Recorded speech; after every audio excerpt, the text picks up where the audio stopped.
Maulana berjalan tidak terluka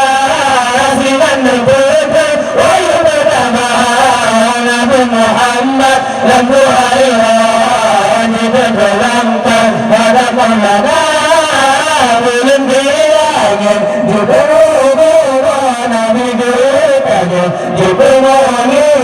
tujuh sentujuh jika bapa bangsa-bangsa Quraisy berbagai mata tanggal 7 bulan Ramadan nuzul Al-Quran mulai pertama wahyu ilahi keputar firman akan janjungan Rasul Mustafa tanggal 7 bulan Ramadan nuzul Al-Quran mulai pertama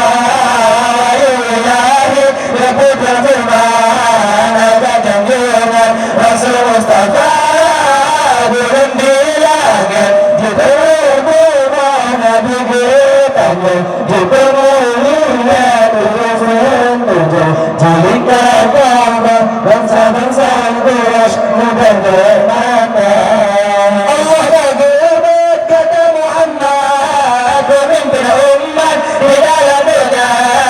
Rasul Allah kata diangkat di dalam kitab lalu ternyata Allah bergerak kata Muhammad pemimpin umat di dalam dunia Rasul Allah kata diangkat di dalam kitab lalu ternyata